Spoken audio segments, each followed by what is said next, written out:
How do you know we're at the top of the AI hype when China's Bytedance, the top funded and top valued AI company in the world, according to Crunchbase at least, also becomes the highest valued startup in the world?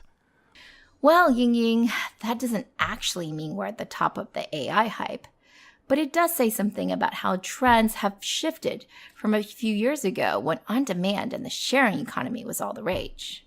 Remember that? I mean, Uber has occupied the top perch for most valuable privately held startup for quite a few years now. But it's been finally dethroned by none other than a Chinese and AI startup. Bytedance, sometimes referred to as Toutiao for its first flagship news app, has just closed on $3 billion of funding led by Softbank, giving it a valuation of $75 billion. That's just a bit more than Uber's last announced round of $72 billion or so, which was also enabled by Softbank. Softbank. So kind to startups everywhere. But are they maybe overly generous? Is Bytedance really more Uber than Uber? $75 billion is a lot of money, especially when you consider that only about a year ago, Bytedance was only valued at a little over $20 billion. By the way, we do know that some Chinese media refer to Ant Financial as the most valuable privately held startup in the world, but because that was really spun out of Alibaba, we'll go with the Western ranking, where Bytedance is number one. I mean, either way, China occupies the top spot. But even in China, where tech valuations have been soaring to dizzying heights, there are a lot of people who are uncomfortable with this 75 billion number, including ourselves. Especially in the context of today's wonky stock market and global macro uncertainty. How is it possible that this 6-year-old startup is worth more than Baidu and 5 times as much as Weibo? As per usual, we're going to tell you a bit about Bytedance's founding story, then give you a solid snapshot of its key strengths and weaknesses, and let you decide for yourself. Is Bytedance poised to be the next internet giant in China? Or is its lofty valuation unsustainable and built on FOMO? The president's key economic team goes to China. After a whole night thinking, I say I still want to do it.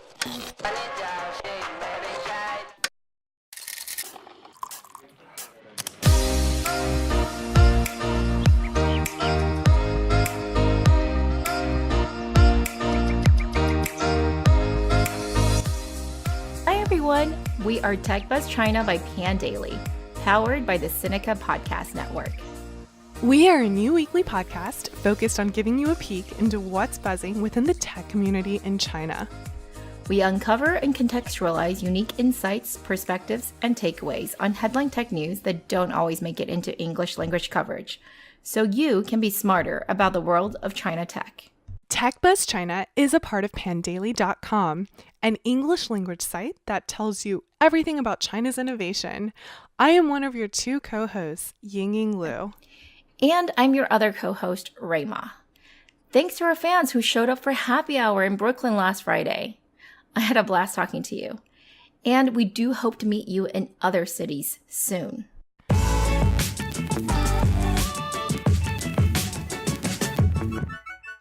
I'm guessing most of you, especially our old-time tech buzzers, have heard of Bytedance because it's come up in quite a few of our earlier episodes, and it was the focus of our episode 9, which was on its war with Tencent. In Chinese, Bytedance is often referred to simply as Toutiao because that's the name of its first flagship app, 今日头条, or Chinese for today's headlines. The parent company, though, is known as 字节跳动, literally the words byte and dance, and was founded in 2012 to, quote, combine the power of artificial intelligence with the growth of mobile internet to revolutionize the way people consume and receive information, unquote. Nicely played buzzword soup there, whoever came up with that. So as we've emphasized before, Bytedance is just barely 6 years old. To give you some perspective, that's 1 year after WeChat was founded. Since then, it's grown explosively. It might not have 1 billion users like WeChat does, but its 2 main apps, news-oriented Toutiao, and video-based TikTok have over 260 million and over 500 million monthly active users, respectively. Lest you think that TikTok is a lot bigger than Toutiao, they're actually fairly comparable in size. TikTok's numbers are a lot larger because ByteDance acquired and officially rebranded the app Musical.ly.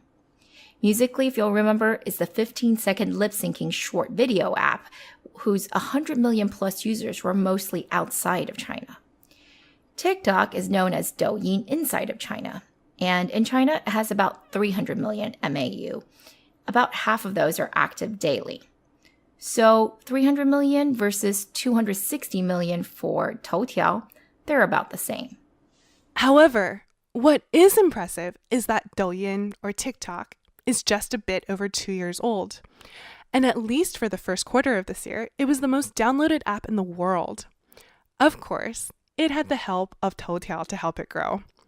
Still, it went from 40 million to 100 million MAU, monthly active users, in a record 2 months. And while it used to be that 85% of its users were under the age of 24, that seems to have gone up a bit. It was reported recently that 40% of its users are now between the ages of 24 and 30. That's still super young, but maybe more appealing to a wider range of advertisers. And advertising is how it makes money, of course. On Toutiao, you have the typical digital media advertising, but on TikTok, it can be a lot more varied. So, for example, one method is through cooperating with a platform to launch a contest in the form of a hashtag challenge. For instance, today my TikTok shows Disney's Nutcracker as a trending hashtag. It's about the new movie that's come out, and I can either view videos about it or possibly contribute my own content towards that hashtag. Another way of monetizing is through live streaming, where the method of monetization is similar to the other live streaming apps we've covered before. You can buy virtual gifts, basically, to throw at your favorite live streamer. Literally throw them. I see some rainbow puke I can buy for $1, for example. I know that some enterprising TikTok celebrities have also turned their accounts into mini stores because you can buy merchandise directly within the app. So maybe that will be a big thing too. And who knows, maybe that's why Alibaba unsuccessfully tried to buy ByteDance earlier this year. Well, as we said before, it's Tencent, not Alibaba, who is the one who feels more threatened, since its percentage of total internet usage time went down from June 2017 to June 2018. Almost all of that near 7% decline seems to have gone to ByteDance's family of apps. And that's where ByteDance, alone out of all the still private unicorns in China, really stands out. ByteDance has no affiliation with either Tencent or Alibaba. And despite Tencent's many attempts to destroy it, for example, today you still can't share TikTok videos directly to WeChat, ByteDance seems to have survived and thrived. Before it raised the latest $3 billion, it had already raised at least $2 billion from the likes of Sequoia, Hill House, KKR, and General Atlantic, and had been rumored to be targeting a 2019 IPO in Hong Kong. It had also publicly announced $4 to $7 billion USD as its revenue target for this year. Not bad, but even if it hits the high end of that range, that's still more than 10 times current calendar year revenues. But who knows? Maybe that's fine where you're basically tripling from the $2 billion or so in revenues from 2017. Is it fine though? That's a pretty steep growth curve. But does a 3x increase in revenues necessitate a 3x increase in valuation? And who is the guy behind all this? Is he a Jack or Pony Ma level legend? Boy, am I so glad you asked that question, Ying-Ying, because this is where we get to talk about Zhang Yiming, who is way more of a tour de force than Western media generally gives him credit for. For one, he is only 35 years old. Zhang Yiming is from the southern province of Fujian. Fujian, by the way, is a coastal province long known for its adventurous, seafaring merchants. The stereotype of the Fujian merchant is that he or she is incredibly clever, flexible, and outward-facing, unlike the ethnocentric northerner. Yes, we know. These are stereotypes. but they are deeply entrenched ones. And maybe there's some basis for the Fujian openness for adventure, because people from Fujian are the largest group of Chinese immigrants in the US, despite being actually a pretty small place. You'll find that there are actually lots of Fujian-related groups all over the globe, because to many Chinese people, provincial affiliations count for a lot. You know what counts even more, though? Hometown affiliations. I'm talking about growing up in the same city. Zhang Yiming was born in the city of Longyan. You know who else was born in Longyan? Wang Xing of Meituan Dianping fame. It is actually well known that they are BFFs. I'm sure the hometown affiliation has something to do with it, but they also seem to have genuine mutual admiration for each other. In fact, Wang Xing is rumored to have invested in Bytedance. Some people have all the luck. Anyway, Zhang Yiming went to Nankai University, a top 10 institution in China, and worked as a programmer after college. He worked briefly for Microsoft, decided he hated it, and then went on to work in an internet travel company and a few other young startups, including 2 he actually co-founded before starting Bytedance. Zhang Yiming is a geek through and through and has always focused on the technical side of things. He's known for being extremely rational, performing experiments on himself with the goal of finding his most productive state. For him, in case you're curious, he's at his best when he's in a neutral mood between just a little sad and just a little excited, and with plenty of sleep. I assume that's what keeps him able to practice his favorite skill, which is delayed gratification. It's probably also why, in his talks, you'll notice that he comes across as fairly even-keeled, with none of the dramatic storytelling flair of, say, Jack Ma. But even-keeled Zhang Yiming is also fiercely independent and incredibly ambitious. From very early on, he decided that he didn't want to work for Jack or Pony. He wanted to be their peer. So one story that's often told in media is that back in 2016, there were rumors that Tencent was going to acquire Bytedance. Whether or not that's actually true, we don't know, but what we do know is that Zhang Yiming has said when the rumor came out, one of his executives came to him and said, "Hey, I didn't join Bytedance to become a Tencent employee." Zhang Yiming then coolly replied, "I didn't found Bytedance to become a Tencent executive." That's something he proudly repeats to this day. So I think that's a hint to you, Pony Ma. Probably not going to be joining the Tencent family anytime soon. He's also said that less than a year after founding Toutiao, he received a lucrative investment offer from one of the internet giants. After struggling with this offer for a week, he ultimately decided to forego the opportunity. While it certainly would have brought many benefits, he understood that it would also have meant he'd have to cede control, and that's something he didn't want to do. You know what kept him going, right? That's right. He credits it all to his practice of delayed gratification. All really good stories. But obviously, just strong self-discipline doesn't get you to multi-billionaire status. Besides having great luck and having stumbled upon a great product, one thing I think that Bytedance also has going for it is that it's been really smart about hiring and managing. So far anyway. At least relative to many of its Chinese peers. Right. At Bytedance, similarly as at Alibaba, HR has a pronounced role and is very much a key area of focus. However, on many things, Bytedance differs radically from other Chinese companies. For one, they disregard your prior salary history and give you a package based on current market conditions, whereas most companies are lazy and just give you a bump up from your last position. That's probably what's behind the headlines that have said that top performers at Bytedance can get up to $3 million, which is basically unheard of in China.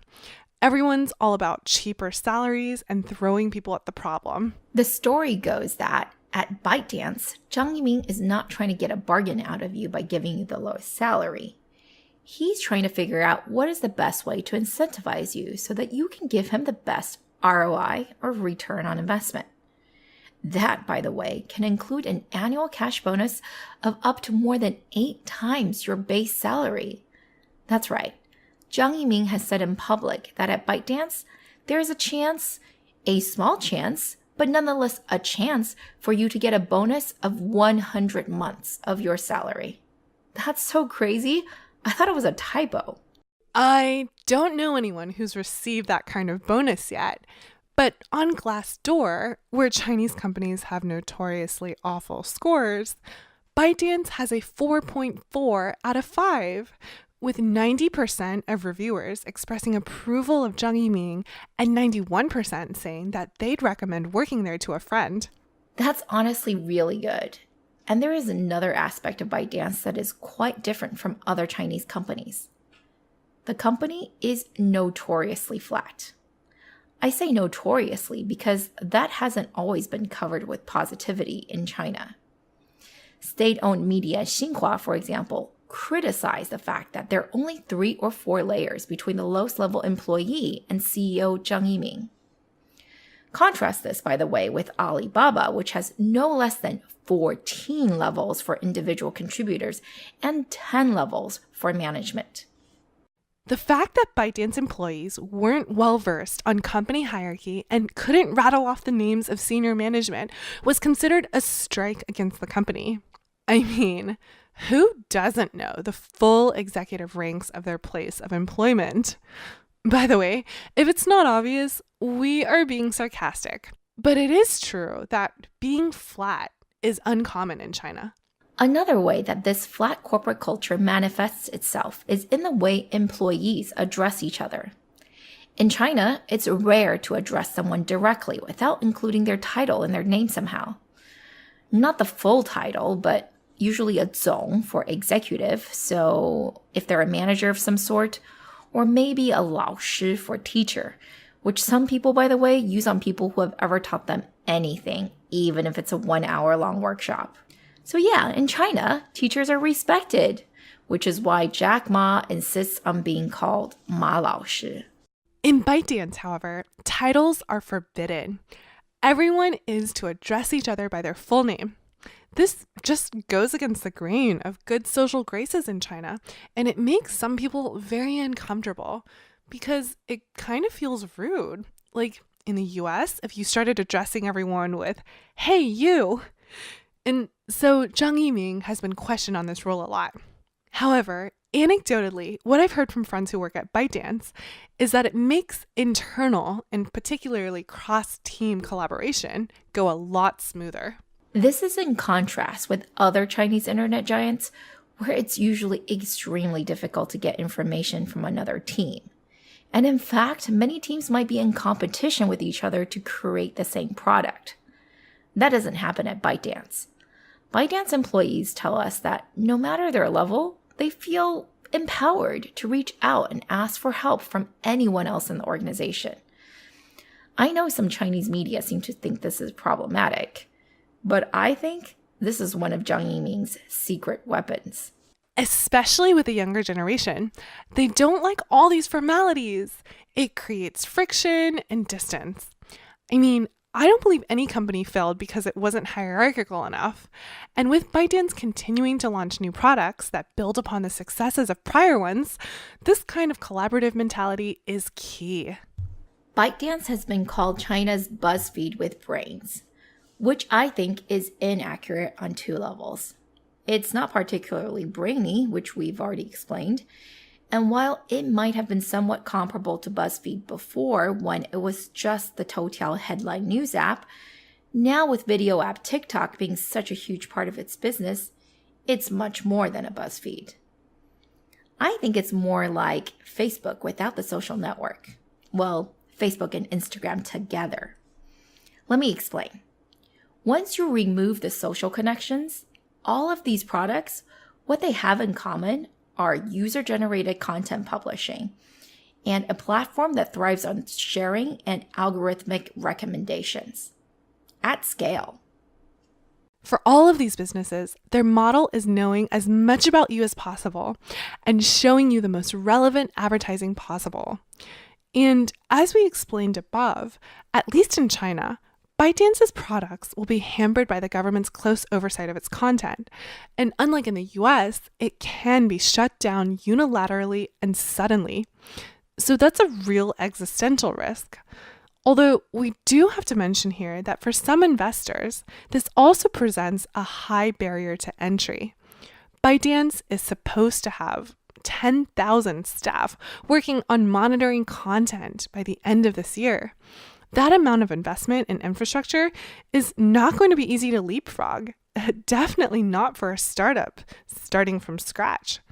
But before we throw up our hands and say the valuation of ByteDance is impossible to answer because there are so many unknowns, there's actually some simple math we can do. Because you see, we're lucky. We have a sort of market price for the standalone TikTok China business. If you remember from our earlier episode, there is a competing app called Kuaishou that by most measures is either a little behind or about the same as TikTok China. And guess what? Kuaishou doesn't want to be shut out of the fundraising party, so it's currently raising at a $25 billion valuation. So what do you think? I think it's pretty reasonable to estimate that TikTok China by itself would also be worth about $25 billion. Which is honestly crazy, if you ask me, for a market that iResearch thinks is only going to be worth $4.5 billion in total domestically in 2020. But let's do some quick math here. That means Toutiao plus TikTok's overseas business, as well as an assortment of other apps which we didn't talk about today because they aren't very big, will have to be able to pick up the slack. $75 billion minus $25 billion. That's $50 billion worth of slack. Okay, $50 billion. Let's see. Even if we give Toutiao a $25 billion valuation, which would be so generous in my opinion, that means the overseas business of the rest of ByteDance will have to fill up the remaining $25 billion. Now, ByteDance has repeatedly stressed its strengths overseas. But has it really been all that successful? Sure. So TikTok continues to do well, but what about Zhang Yiming's effort to internationalize Toutiao? That app, called TopBuzz, by the way, no relation to TechBuzz, hasn't been performing too well. The latest App Annie report shows them as barely cracking the top 10 in news apps on Google Play and top 15 on iOS. There are also numerous complaints of poor IP protection and monetization by folks who've agreed to distribute on that platform. The number one complaint about TopBuzz is spam or clickbait. But at least TopBuzz is honest about its mission. Its description clearly says that it's a breaking news, videos, and funny GIFs app, which of course discourages serious content creators from signing up on the platform. How long will this current cycle of clickbait and so-called viral content last? I don't know, but I'm certainly not a fan. And it doesn't look like enough non-Chinese are fans either. By the way, these exact same complaints plague TikTok, with lots of headlines proclaiming it to be just uncool spam and clickbait. But maybe their India investment, Daily Hunt, or Indonesian app, Babe, can save them. They've also made 2 other major acquisitions besides Musical.ly, Flipagram for one, and News Republic from China Mobile, although neither of these are very sizable in terms of traffic. So yes, it is true that ByteDance has already made plays for markets in Japan, India, Brazil, North America, and Southeast Asia. But are they any good? I think it's too early to tell. Too early, certainly, to warrant 1/3 of the $75 billion valuation. But hey, what do I know? Maybe all that data flowing through ByteDance is going to make its AI so good that soon the company will know us so well it's going to be able to recommend us anything and everything at all. Not just articles to read, but music to listen to, food to eat, places to go, maybe even people to date. Ray, you clearly haven't heard of that joke where Toutiao's algorithm was so precise that if you were on a date, All you had to do was look at what kind of headlines your date's Toutiao app was pushing to them to understand what kind of partner they were likely to be. Wow, we are really getting into Black Mirror territory here. But okay, even if that's the end goal, Bytedance is going to have plenty of competition getting there. Whatever happens next, though, Zhang Yiming is already the closest to toppling the two ma's of Chinese internet as anyone has gotten in the last 5 or maybe even 10 years. Who knows? Maybe the BAT acronym is here to stay. But this time, the B won't be Baidu, but Bytedance.